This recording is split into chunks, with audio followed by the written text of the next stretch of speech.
Cinematic flash transition in Capcut. Hello everyone, welcome to this channel. I'm Emily and I'm here to help you out today. So without any delay, let's get started. So first of all, go to the Capcut application and select a project that you want to add the if transitions on. So I've already selected the project. Now to add the transition, what you can do is just split the video into certain parts, like where you want to add the transition. Now as you can see, I've already selected the area. Now I want to add the transition over here. Now to add the transition, what I can do is just tap on edit and then tap on split.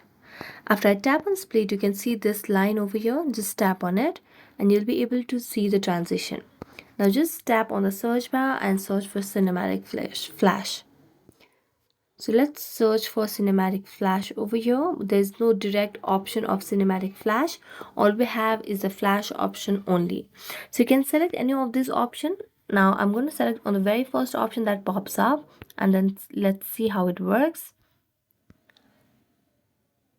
And there you go. So thank you so much for watching this video. If you enjoyed watching it, don't forget to like, subscribe and hit the bell notification for more updates. That's it for today and see you next time.